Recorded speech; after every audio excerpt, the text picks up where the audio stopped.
Welcome to our third podcast titled Champions of Hope and Leadership. I am Ben Kirby, Superintendent of Lake Orion Community Schools. The inspiration for this podcast comes from the amazing people that have shaped me, inspired me, and given me hope as I have navigated my career as an educator. And more importantly, the people who I have witnessed be champions of hope and leadership for the tens of thousands of students and adults that I have crossed paths with throughout my life. Today on this episode, we have Miss Julia Dalrymple, and she's a veteran teacher with us at Lake Orion High School, where she works with many students to prepare for DECA competitions and for successful futures in areas of business and entrepreneurship. Julia is also a community leader as a board member for Orion Township. She's dedicated her Mondays to ensuring that families in our community get the food that they need. She is truly a champion of hope for many across the community. Ms. Dalrymple, tell us a little bit about the work of Forgotten Harvest. Well, thank you, first of all, for having me. I'm so honored to be here today. So when the pandemic started in Orion Township, we needed to figure out how to help people get through it. And one of the first things that we noticed is that food insecurity was becoming a really big issue. And so we partnered with Forgotten Harvest and Orion Township to bring a giant box truck full of food every Monday that comes to the parking lot across the street at Woodside Bible Church, who's now partnered with us too. This is 157 weeks was just on Monday of delivering food to families every single week. Okay, all right. So do you guys have any idea on how many families you impact on an average? I know it probably varies, week to week, and holidays and all that probably make a difference, but there's probably some gauge, I would guess. There is. We can estimate anywhere between 300 and 400 families will come through the line. And so that might be that one family picks up for them and their brother and someone else, or we get a lot of people who help their neighbors. Okay. And so we kind of started that project thinking like this will just help people get through for a little while. And then we realized that not only in our area, but our close surrounding areas, what an issue it is. I mean, we've found that now that families have realized that the internet is really a must in your house at this point. When we went to online school, that really proved the point. That families are saying, okay, well, now I need $40 for the internet a month. What can we offset? And so we're finding a lot of families are just trying to make ends meet. And so that's one of the goals that we're working towards is how can we feed you?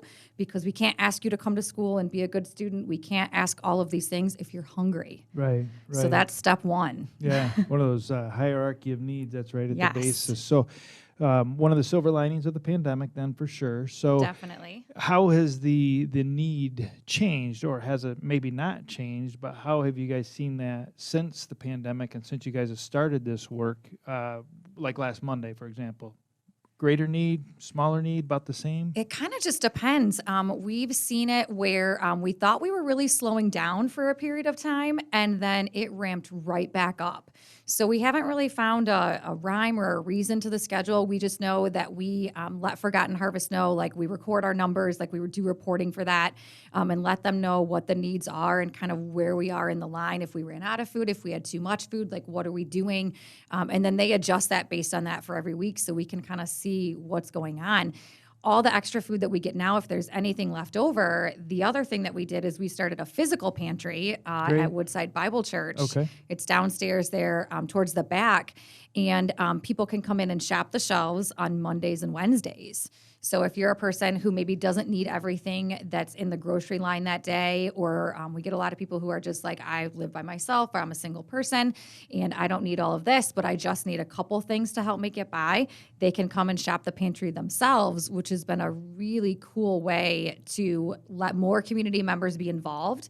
Because people always ask me, how can I help? What can I do? What's the greatest need? And really, it's the things that you probably have in your house that we just need to get to everybody. So cereal, peanut butter and jelly, like just those things to get everybody a good meal. Right. So if people have those things and they want to help, how do they do that? How do they take part? So we thought of that too. And so there's actually one of those like Rubbermaid sheds out back up against the building. And you can drive up at 24 hours a day, 7 days a week. And there's shelves inside of it. And you can leave donations right there inside. And then on Mondays or Wednesdays, and then on the weekends too, we check the pantry and then take it inside. And so it's a waterproof container, so nothing will get ruined in there.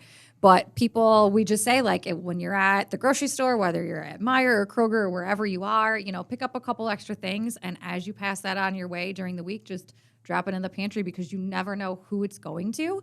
And I think that's been a really big eye opener too. The people that, that you maybe were like, wow, I didn't know we had this many families that needed help. And it doesn't matter, because like we said, you can't be hungry. We got to get you to step one first. Right. So this awesome place, the location, Woodside Church on Joslin. And so it sounds like there's lots of opportunities for the community to contribute as well as to receive. So that's awesome. So what drives you for this work? At some point you made the decision that you were going to commit to this, and what drives you to do this? I think that that's actually such a good one, and I haven't really thought about that. I'm one of those people that when there's something that needs to be done, it's put your boots to the ground, and we're going to figure out how to get it done. And if that means that we're out there in the snow and the sleet and the rain and the sun and all of the things to get people what they need, that's really what it is. Okay. It makes me happy to know that we're making a difference in someone's life, because I hope then in turn that they'll turn around and do the same thing in whatever capacity they can. So whether that's a smile to a stranger, opening a door, like whatever you can do. We have to make the world a better place in one way or another. Right. So whatever you can do to help, I think, is just important, especially now. Right. And so our listeners that are called to do this type of work and really want to help, what can they do to physically help on those Mondays? How do they participate? So on Mondays with the mobile pantry, when the semi truck comes, we need people to be out on the line. So that means we'd assign you a station. So let's say you were eggs this week, and so when the cars would come down the line, then you would put eggs in every car that comes down the line. So we need volunteers to help us with that with that part of it, and then we clean up everything on the way out. The semi truck loads everything, like all the boxes and stuff, back up and takes them out. So there's that on Monday. If you're a person who maybe can't lift a lot of things, like maybe a gallon of milk is too much for you, we can partner you with someone and you can still help out with that. And then Mondays at the pantry too, at the physical pantry, they're always looking for volunteers on that Monday and Wednesday shift to help out. So those are easy ways to help too. Great. So if I wanted to help on those Mondays, do I just show up at a certain time, or do I have to sign up? I have to text somebody? How does that work? We do have a sign-up genius. That way we just kind of can keep track of who's coming and going. And that's on my township Facebook page, and it's also on Woodside's page as well. Okay. So we can get you that information. So contact me and I can get you to the right spot. So either the township website or Woodside's website, and they can find it. Awesome. Yes. All right. Very good. So a couple other things. So, you obviously have developed into the person that you are, but was there a person in your life that gave you hope as you were developing into who you are today? I think I had quite a few, and I think that's the best part, is that when we take pieces and parts of our journey and kind of put them all together, I think that really shows kind of like where I've been and where I want to go, because I talk about that with my students all the time too, that like you have to keep thinking forward and what are you doing and what's next. But my grandma was a teacher. Okay. And so when we were younger, we would sit down and she was a Spanish teacher, and we would listen to the Spanish records, and she would make us, because that's, back in the day, that's how you did it. School. Yes, all that. exactly. Yeah. And so we would like talk with her and do the lessons and work on that kind of stuff. And I always remember thinking that was really cool, like how she got to do that. And she did it for so long. And then getting into school, same thing. Like you find those teachers that's just something about them that just sparks your passion. And my 5th grade teacher was one of them. And then I had a high school marketing teacher, which is the reason why I'm a high school marketing teacher. So Dr. Brian Piles is the reason that I am a high school marketing teacher. And I just thought he had the coolest job ever. Like, not only did he tell us about life and get to travel with us and show us things that I probably in my childhood would not have been able to do, to go on these cool adventures and meet new people and all these leadership skills and communication and the things at the moment that you don't think maybe are going to be a big deal. And now looking to where I am now, I can't imagine my life without those, DECA included. Right. Well, it's so funny you talk about teachers and the role that they play. I think about my life. There's an old football coach that I had, and he kind of changed my trajectory and my journey one day. And he and I, when we see each other, nowadays it's like at funerals and weddings and those kinds of things. And we always reminisce about that day. I was walking across the aisleway, and he beckoned me, and that changed my whole trajectory and journey. But that's the thing about our profession is we never know when we're going to make a difference. And so that's why it's so important that we always give 100% every day and continue to gauge where our students are when they come in. So so as an educator, you pass with hundreds of students a year and maybe more with some of the volunteering work that you do. But how do you see your role in the lives of these students here at Lake Orion High School? So this is my 19th year in the building. And when I said that this year, when the year started, I thought, oh my goodness, I cannot even believe that I've walked these halls for 19 years, especially not from being this side of the state. Right. And I just remember walking in here thinking this was the biggest building I had ever seen. I did not come from a giant community, so this was a pretty big change for me. But just being able to know every day that that whether it's the little things, like I get a lot of things from a lot of kids. So it might be like, Misty, I need help like thinking about car insurance, or I'm looking ahead to like move out and I'm thinking about apartments, or I'm looking for a job, or can you look at my resume? Like not just the things that I'm teaching them in the classroom curriculum wise, but it's all the extra things that I feel like I want them to know that they can ask me all of those things. And if I don't know the answer, I will help them find the answer because I want them to know that adults can be really helpful and we can help them do all of these things because some of them maybe they're not quite ready for. So how to navigate that. I mean, I can't even tell you all the conversations that have gone through Room 101 in all of my years, but it's the best part, just knowing that maybe that little piece of something that you've said or you've shown them or that you've done for them, like just might change something that they've done, just like you said with your coach. Like maybe that little thing is just the thing that they needed that day. Right, and you never know. And clearly you have a very safe classroom culture, and that is, again, the baseline and the what you said 101 is your room. I think. Is. But that is the basis of being an effective educator is having strong relationships with the students that we serve. And, you know, we both have the privilege and honor to get to work here at Lake Orion Community Schools. And so you've expanded your responsibilities. Not only are you a fabulous classroom teacher, but you do some work around DECA. Can you just share with our listeners on how you inspire students through that program, that process? Yeah, so DECA is a co-curricular organization. It's a national organization and actually international organization now. So I was a member of DECA when I was in high school, and then my senior year, I ran to be a state officer for DECA, which I had never thought of before, and I was so inspired to kind of figure out how to be more a part of this organization. So I did that through high school, and then through college, I actually went to Eastern Michigan University, where DECA's headquarters is, and so I got to work for DECA all through college. Awesome. And then, I just kind of kept going from there. So with the kids, it's so cool to watch them from day one until when they graduate, and then even after when I see them. I think that's the coolest part is seeing them now as adults and them either Facebook messaging me or seeing them in the community or their parents seeing me and saying, I just have to tell you what Sarah's been doing, or I can't wait to tell you about this internship that so-and-so got. Like that's the part that makes me smile the most, because I think if they didn't have that opportunity, would their path be the same? And not that it's better or worse, but would they have that opportunity? And how cool that is to be able to do that every day. Yeah, no, that is awesome. And, you know, all the things you talk about giving children hope, students hope. You're inspiring them all the time to think differently and to think beyond.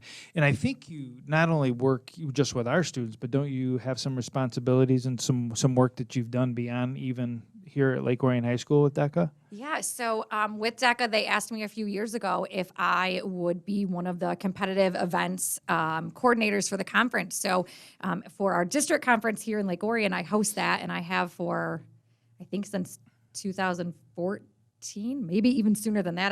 I think it's sooner. It's been a long time. It's been a while. So we host that here, and that's about 700 to 800 students that come for like the first level of competition. And so I host that here at the high school, put together the judges, get everybody in the rooms, because we have such a great building that we use it beautifully. Yeah. And then, at the state level, so I sit down with another advisor from a different high school, from Heartland High School, and we run all of the competitive event portions for Michigan DECA, which is such an honor to be asked to do, because I like that I can see all of the sides. So if a kid comes up and something has happened, they didn't have their right clothes on, whatever the situation was. They had an issue getting there. Their transportation was late. Like, okay, I can calm you down. We can work through that. We can work through all the judges, which are business partners from across the state that come together. I mean, it takes a lot of bodies to do this. And then at the international level, too, I got asked, I think this is my third year of doing that, which is such another cool honor to know that I'm doing something right on this level, to be asked to kind of go and do that at the international conference. And it's been such a blessing just to meet all of the people and to hear what other schools are doing and to know.